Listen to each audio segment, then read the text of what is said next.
Hello, welcome to Brawlhalla lore, where today we will be talking about Sir Roland. I am Barendipitous, and Ashy Arts is not with me right now. She won't be, Ashy Arts will not be with me for the next couple of episodes because Ashy and I recorded them, and then I did something stupid with the audio, and you can barely hear me, but you can hear Ashy. So, I'm going to have to do these over so you get me this time, so apologies for that. Anyway, today we're talking about Sir Roland.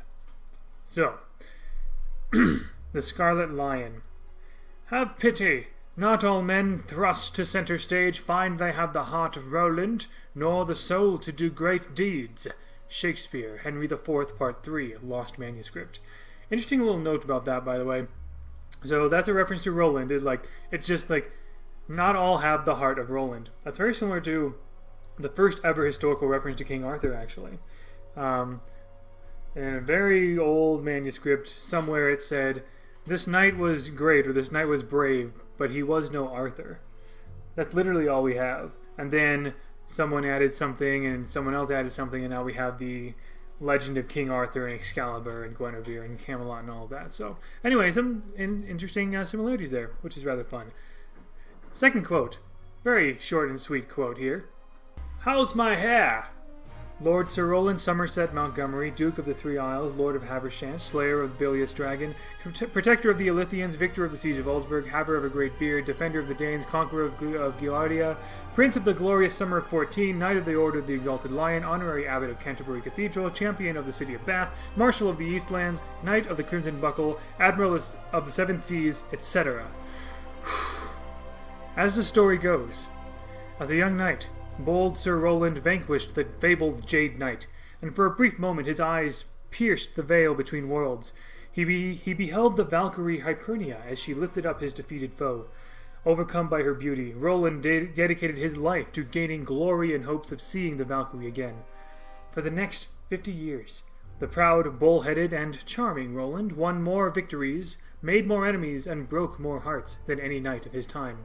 His single-handed storming of the fortress of Augsburg inspired 47 epic ballads and a lifetime miniseries. Bards wrote songs about the song he wrote, commemorating his victory over the Billious fire drake. As an old man on his deathbed, Roland finally beheld Hypernia again. She could not allow a natural death to keep such a warrior from Valhalla, so, with a ghost of a smile, she punched him herself so he could die in battle, and she could offer him a seat in the Hall of Glory. No one in Valhalla feels a greater thirst for victory in the tournament than Sir Roland. He rejoices with every win and rages at every loss. Excuse me, I am recording at home, so my wife and I are here, so don't mind any noise you might make. But anyway, yeah, Sir Roland has a lot of fun stuff here. If it weren't for Vrax, I would say Sir Roland is one of the more arrogant, probably the most arrogant legend around, but no, Vrax definitely takes the cake there. So before going on, I want before doing some gameplay of Sir Roland and talking about stuff, I want to go over all of his titles and everything that I've been able to find in each of his titles. Oh man, I'll go over them briefly. First of all, so Lord Sir Roland. So Roland is actually, that's not a random name that BMG came up with. Sorry, hold on, before I do that. Connections. He learned his Flaming Horse move, which is his Lance Neutral Sig, from Lin Fei. When Rayman happened upon the Grand Tournament, he saw Odin wearing a Sir Roland jersey, along with a Sentinel No. 1 hat. Sir Roland swears that Orion is the gold knight he never slew, and finally Sir Roland is the father of Bryn. I know this officially. I'll explain how I know this in a little bit. Here we go. So Roland is not I don't think it's a random name that BMG came up with. If you ever heard of a knightly code of chivalry or something like that, the knightly code, usually if someone talks about that, their source, the original source, is the Song of Roland, which is and the protagonist of the Song of Roland, a long epic poem or something, is Roland. So rather appropriate, I think. Somerset and Montgomery, those are locations in Great Britain. Duke of the Three Isles. So, the Three Isles, as far as I could tell, the best I could find regarding anything called the Three Isles is the Three Isle Tour, which is offered by several travel companies in Scotland. This tour takes you to 3 Scottish islands, Mull, Iona, and Staffa. So, supposedly, these 3 islands were owned by whoever was given the title Duke of Argyll. Argyll, Argyll. So, perhaps Sir Roland was the Duke of Argyll at one point, and thus Duke of the Three Isles. Seems rather plausible. Lord of Havershant. So, oddly enough, I couldn't really find anything about Havershant. My search for that name came up empty, oddly enough. Slayer of the Billious Dragon, on the other hand, obviously, the dragon, don't have to say much there, but the word Billious caught my attention, so I looked that up. The modern definition is spiteful or bad-tempered, which would certainly fit the bill for a fire dragon, but the word Billious, back in the medieval times, and even up to the time of Shakespeare, people believed in what were known as the 4 humors. These humors, or liquids, dominated scientific, medicinal, and cosmological ideas at the time. Each of the 4 humors was associated with a certain element, season, or an age, planet, so and so forth. Yellow bile is one of these humors, along with, black bile and phlegm. But we want to look at the bile there. Yellow bile is one of the humors associated with fire, childhood, and Mars. Little wonder, then, that a bilious fire dragon would be spiteful or bad-tempered. There is black bile, but that's more associated with earth. So I'm assuming, if anything, bilious refers to the more yellow bile type of thing. So, but yeah. Nowadays, if you hear the word bilious, it's like spiteful or bad-tempered. Anyway, protector of the Lithium. So the first thing I thought of when I saw the word the name Lithians was Illithid, was the Illithid creatures from Dungeons and Dragons and other fantasy settings. Illithids are squid-faced aliens that eat brains.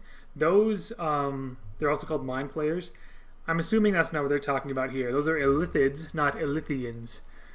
So the best I could find when I searched Illithia was an antagonist from the American TV series Spartacus. Also, Illithia seems to be the name of the Greek goddess of childbirth. None of that seems to make sense here. The Illithian, that sounds like people from a place called Illithia. Couldn't really find a place called Illithia. The closest I found was Illyria, which is a place in the West Balkan Peninsula. Also, Illyria is a location in Shakespeare's Twelfth Night. Victor of the Siege of Augsburg. So Augsburg I couldn't really find. Well, when I looked up Augsburg, that likely refers to that likely refers to Nordberg Castle, which is in the Danish island of Als, hence Augsburg. It existed ever since the middle of the 12th century, and Nordberg Castle, or if you want to call it Augsburg Castle, it was occupied many times by Scandinavian and European groups. So it makes sense that makes sense that there would be a siege that Sir Roland took part in. Haver of a great beard, pretty self-explanatory. His beard is pretty awesome, and he has it. Defender of the Danes. The Danes are Danish people, basically. I'm assuming that Sir Roland is pretty much from England, but he's done a fair amount of traveling all the way to Denmark as well. Also, Danes was that term was also used to refer to the Viking people. So maybe Sir Roland and Bodvar could be buddies. I don't know. Conqueror of Gilardia. I couldn't find anything called Gilardia, and my searching came up empty there. Prince of the Glorious Summer of 14. I'm not entirely sure what that would refer to. I'm assuming 14 is like 1214 or 1314 or maybe earlier than that. Knight of the Order of the Exalted Lion. So the Order of the Exalted Lion is something specific to Brawlhalla as far as I know. There are 3 other legends that we know of that are or were a member of this order. Jala was The first one ever, the Greek god Apollo, gave Jala the title Exalted Lion. And then we know Sir Roland is of this order. And then finally Diana and Mordex were both part of this order when they were monster hunters. But, of course, Mordex turned against the order and all that stuff. But it's cool to see that here. Honorary Abbott of Canterbury Cathedral. So Honorary Abbott, that is I guess Sir Roland did something for the Canterbury Cathedral to give him the title of, like, Honorary Abbott, an honorary religious, like, male head of a monastery. Canterbury Cathedral, unsurprisingly, it's a real place. You've probably heard of Canterbury, especially from the old Canterbury Tales by Geoffrey Chaucer. But yeah, there's some history about the Canterbury Cathedral. I've written some of that up on the Brawlhalla Lore Wiki site, if you want to check that out. Champion of the City of Bath. So I guess Sir Roland did something for the people who lived in Bath. Bath is a real city in England, located in the southwest corner of the country, in the county of Somerset. Now, why on earth would a place be called Bath? Well, also, Bath could possibly be the site of a battle in which King Arthur defeated the Anglo-Saxons as well. But there's no clear indication that there's a specific champion of Bath. But the city of Bath was named after the Roman bathhouses that were built back during Roman occupation, the Roman Empire. Marshal of the Eastlands. So the Eastlands could refer to a few things, but most likely it refers to an area east of East Manchester in England. So, and then Marshal is an elevated military rank. So, specifically, and not surprisingly, the highest ranking military officer, usually commanding a region of cavalry, warriors on horseback. Knight of the Crimson Buckle. Now, that sounded to me like there was maybe an order of the Crimson Buckle. I couldn't find anything historically about that, or mythologically, or in legends. He probably just wore a crimson buckle. We don't see him wear one, but a lot of times people gave each other titles. Like, people earned titles based on what they had. Like, Haver of a Great Beard, he has a great beard. That's one of his titles. Knight of the Crimson Buckle, he probably rode into a town one time wearing a crimson-colored buckle around on his belt, and people called him that. So, also, it's interesting. Also, one should note, red and purple were considered wealthy or royal colors because, at least the dye was very expensive at the time of those colors. The Crimson Buckle could have also been like a red gem or something, for all we know. Finally, Admiral of the North Seas. Now, I did not expect Sir Roland to have a Navy military title, because knights are usually thought of as land-based warriors, but he's an admiral. Good for him. That's impressive. So the Northern Seas, I think, is referring to the North Sea, which is the area of the Atlantic Ocean that sits between Great Britain and Scandinavia. So you have to go through the North Sea to get from England to Denmark, basically. So given the fact that he did a siege at Augsburg, defender of the Danes, makes sense. He probably went back and forth. He's probably pretty familiar with the Northern Seas or the North Sea. Either that, or it's referring to the Arctic Circle, like way up north, but I don't think that's the case. So, those are all the titles. Gosh, there's so many of them. I love it. It's hilarious. I'm going to go ahead. There we go. Got to turn on my controller here. Custom. I'm going to go ahead and play with bots. Sir Roland, there you are. Sir Roland. So yeah. So Jade Knight. Jade Knight is mentioned, and I've seen several people speculate on like thinking that the Jade Knight is going to be a later legend that's going to be playable in this game. I don't think it's going to be the case, because I've heard devs say that the 46 legends that we have, like the legends we have, are not the only warriors or participants of the grand tournament in Valhalla. There are hundreds or perhaps thousands that participate in the tournament. But the ones that we're playing, they're the best of the best. So, and we already know the Jade Knight has been taken by a Valkyrie, Hypernia specifically. So, the Jade Knight is in Brawlhalla, but clearly he's not... I'm assuming it's a he, I guess. Most knights were male. Clearly not great enough to be playable in here. So, Jade Knight is here, but just not as good as these other people. However, you'll notice, some people have noticed that there are some weapon skins in Brawlhalla that are very much Jade. Like, there's a Jade weapon for each weapon. They're not all called Jade weapons. Some of them are like the Laughing Dragon or something like that.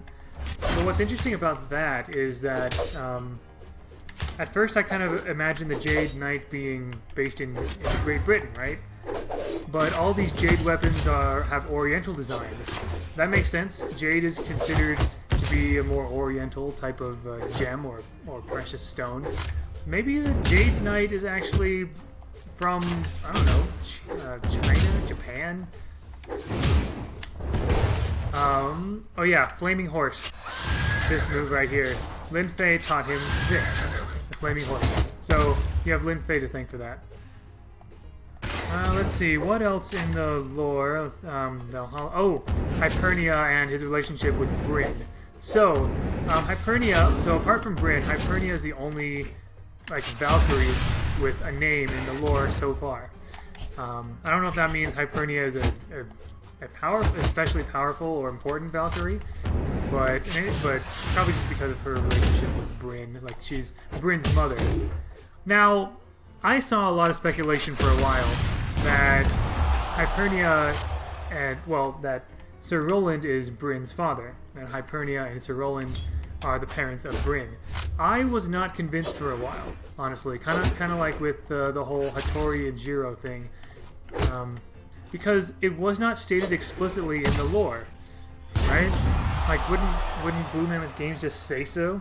But I mean, there's a lot of clues in both Sir Roland and Bryn's lore to suggest that. But I want to try to stick to official lore if I can. Oh gosh, why am I lagging? I'm going against the bot here. Maybe it's OBS. Maybe I need to look at my settings again. Okay. Anyway, by the way, I love the fact that yeah, the sword side sig. When you hold it, Sir Roland he strokes his hair and kind of like wiggles his hips a little bit, and then he attacks. I've seen a lot of people get salty about like taunts, like the salty taunt or the reed taunt or whatever. No one's getting salty about this though. I've never seen anyone in Reddit or wherever get salty about someone doing this. I feel like there's some salt to be had with that move.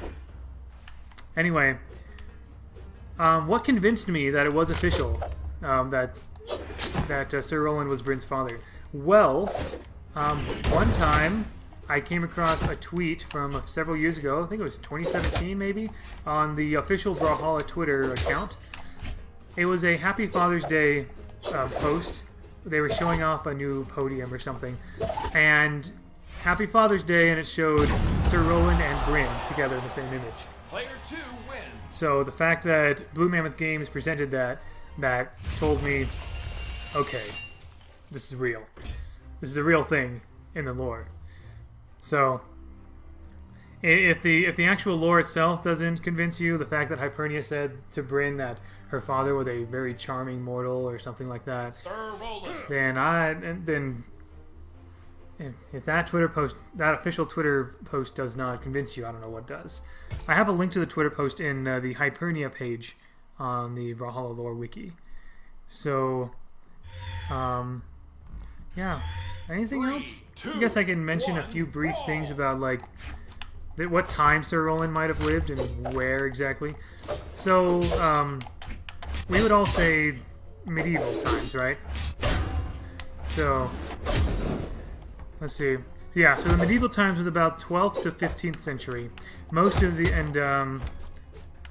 so yeah, because most of the name places in Sir Roland's titles are of British origin, I'm assuming he is from England. I mean, I guess there could be an argument made that he's actually Danish, but like Denmark was more a place of Vikings than of knights, I think. so I'm more inclined to think that Sir Roland is from England. Let's see. But yeah, he's called Lord Sir Roland, so, and like a lord is like they're in charge of some land or whatever. As well as he's been knighted somewhere. By who? We don't know. I don't really have a very specific time or place, at least more specific than sometime in the Middle Ages, somewhere in Great Britain. But that's about all I got. There we go. Oh, nope, never mind.